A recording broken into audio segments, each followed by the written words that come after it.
Something I've wanted for a while now is the ability to just click on an object and duplicate it. We'll just copy all of its attributes and give it a little offset here. I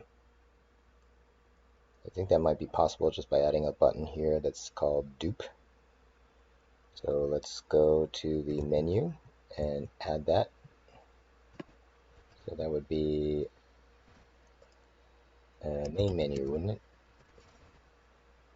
Close menu, main menu, and there's something for delete here.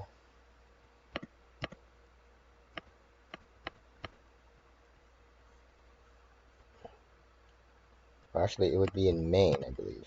Main.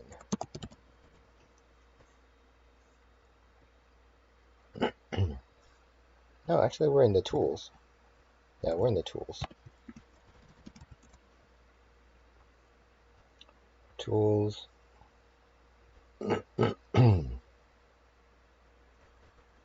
Transform, delete, and color are actually all assumed tools. So let's see. So this is a tool, make tool, and color actually goes to a page.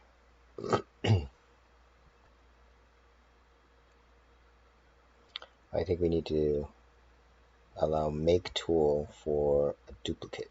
So let's see what make tool does. Make tool takes a tool name, edit mode, which can be one of these things, and then we set an object with a name and a callback. And I think this is to create a link, an A tag here, which is actually a GUI button. And then we assign this tools with the tool name, and this tools is an empty object, so we make the tool and then we provide it in there. We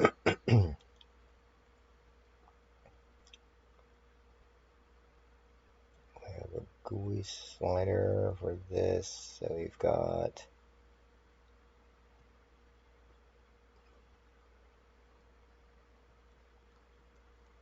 make tool. Okay, and then set tool, call set tool. So what does this set tool do? This says if this selected tool was the tool name, okay, so we highlight the background of that GUI. This selected tool becomes a tool name, and then we emit the message menu editing tool. And who's using this?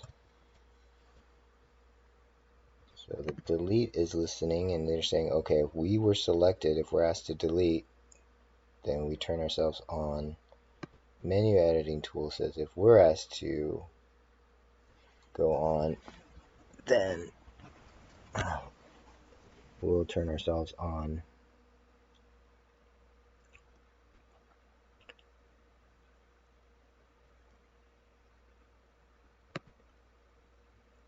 Which in turn just adds a pointer observable to anything you point at. You will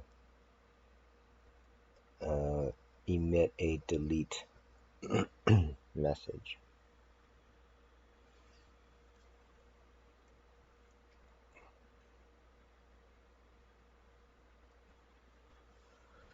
So I guess we can just duplicate this pattern here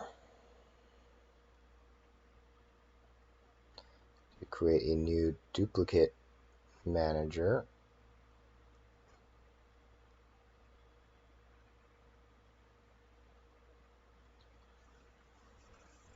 So do we need a new one, or can we just reuse this one? Because the only thing it has now is delete and then transform.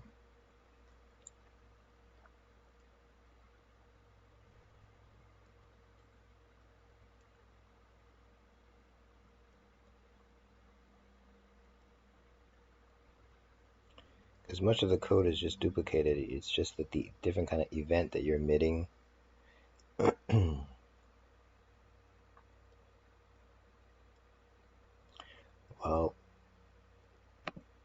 that's okay. Let's just create another one. So we'll copy this one and we'll call it duplicate. Dupe.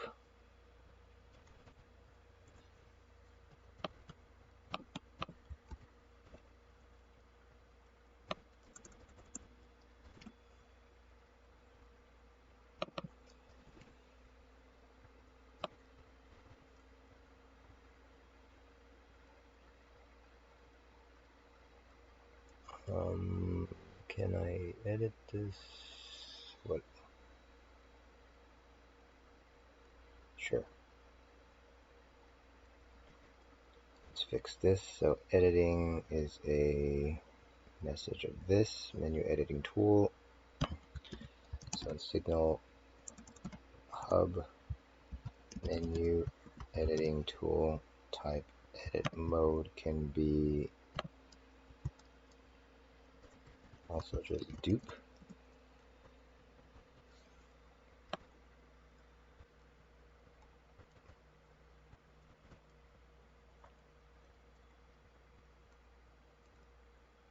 And then in the tools we'll add a new one for making the tool dupe. So over here it will set the tool to be dupe, and you'll emit menu editing tool, which is going to turn this thing on. And right now it's just going to delete. So instead of delete, we'll say console.log dupe.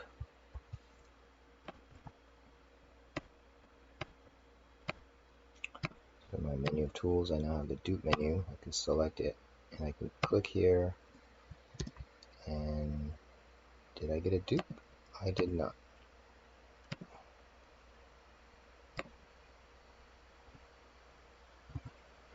Okay, I think I need to include a class somewhere. Yes. In the tools, sorry, not the tools. Who is using, let's say this. Where is this class being used? It's in the menu manager.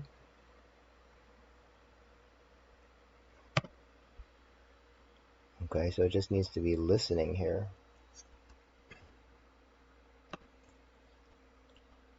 So public collab dupe manager is collaborative dupe manager. Then this collab dupe manager is equal to new collab dupe manager with this scene. So now it's listening.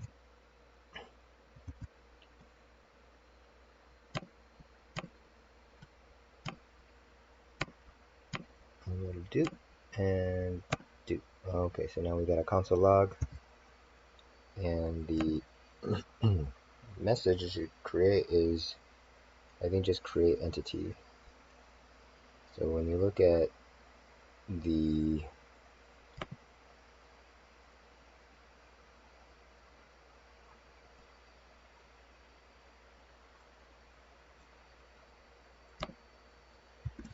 prims, these all emit entity created. And in fact, even the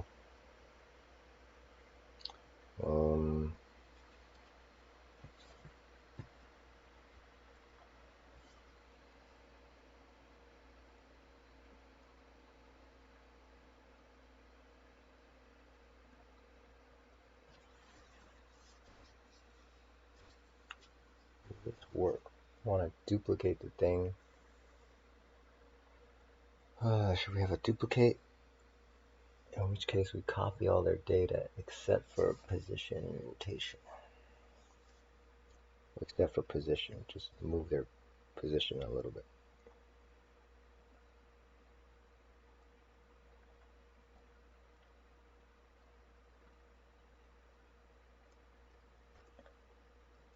we copy all of their components? I think that maybe we do.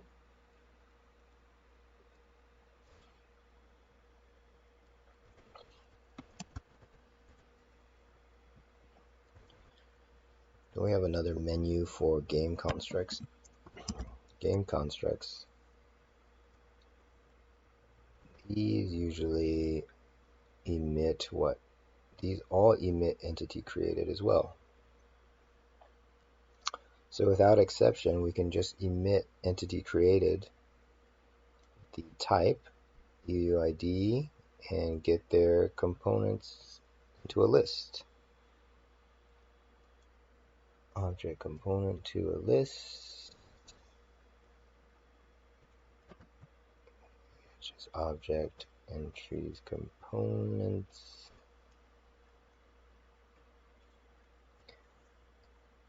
Okay, so we don't know what because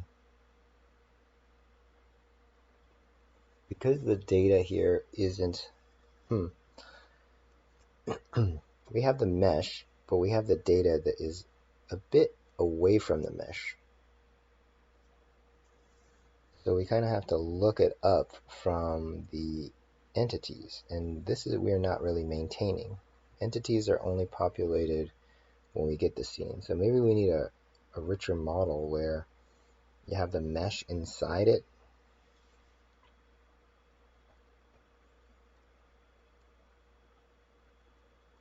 That way you can contain any kind of entity data around it, and the mesh itself is not the container of the data.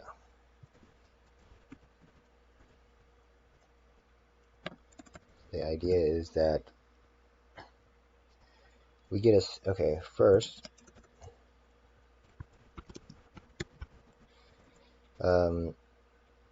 we load a serialized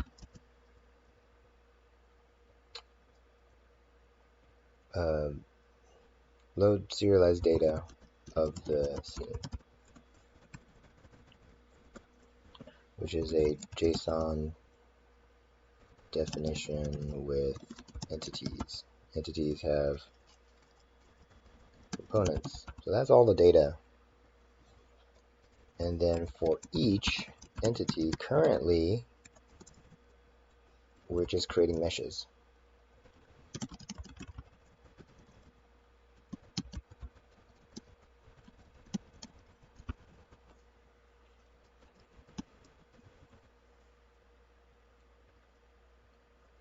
But I think what we, and it's useful because it creates a scene graph and you can use tags to pick up things, but what's lost in translation, components lost in translation. So you don't get these. We converted them to the actual colors and the texture material, the position, so it lost its kind of original thing.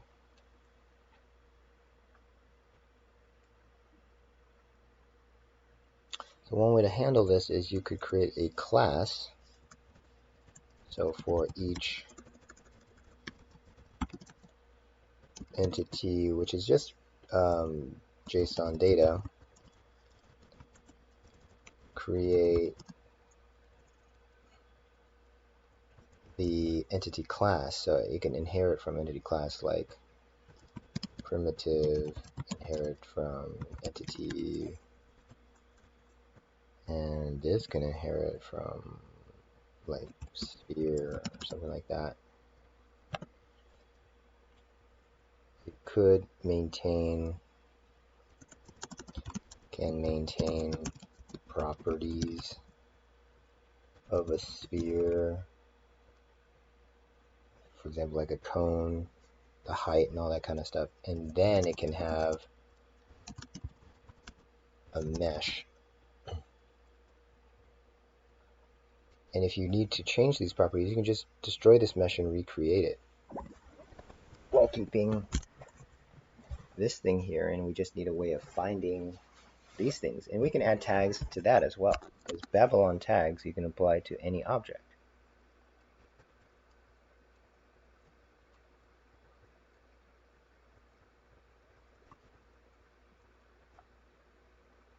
So here, Babylon tags.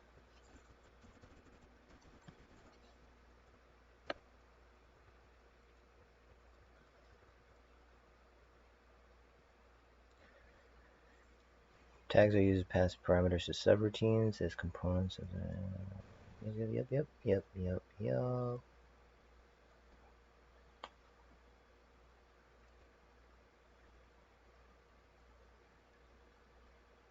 So you can enable tags for this thing. Enable for adds functions to the JavaScript object in the aim to, okay. Test if it has tags, add tags to it, remove tags from it.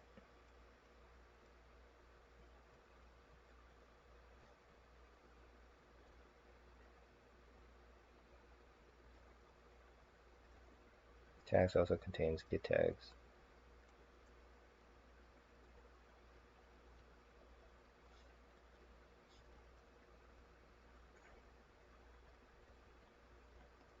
So you can add tags to any object, check if it has tags, and I guess if you had a list, then you could go through all of them and then return all of them that matches certain tags query.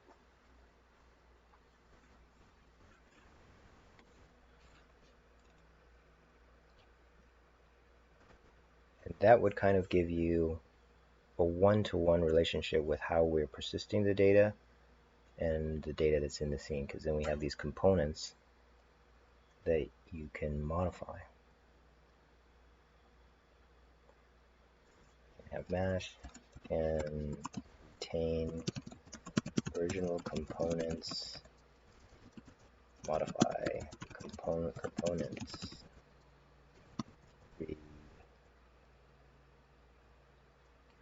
render the mesh, material, position, rotation, etc.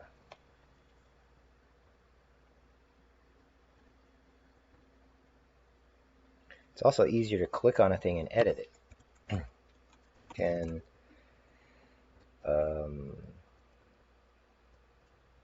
provide accessor methods for updating an object.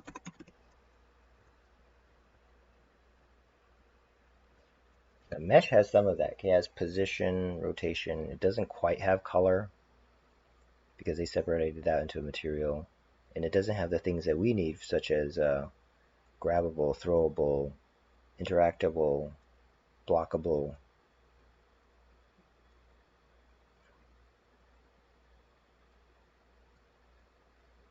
Not exactly, anyway.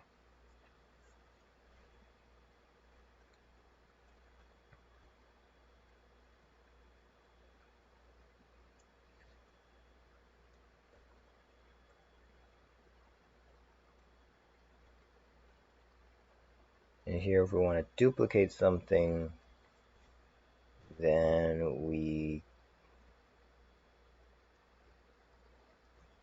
can create the message. We know a little bit more about what type it is, versus here we just have the entity ID.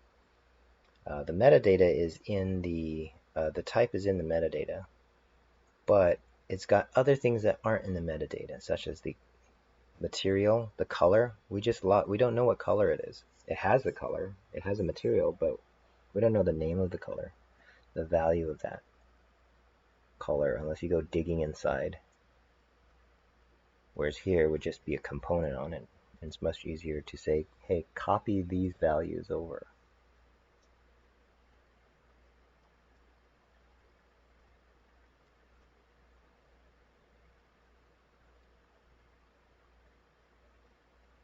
Which I think is easier because ultimately if you have more complicated objects, this mesh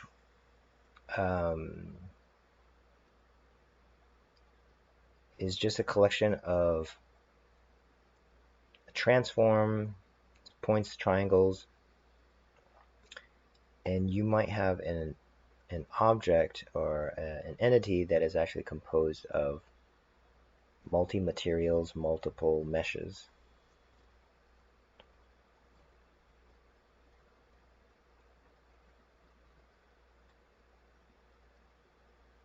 Okay, so in the pursuit of duplication, I think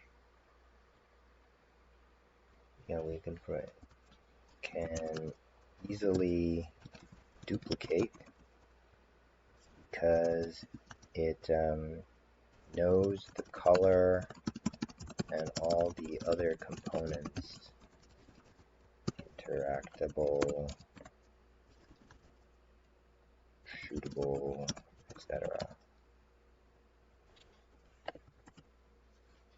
Okay, so I think what we revealed is we need to do some underlying refactoring of some of the base classes. So let me take a break here and think about this.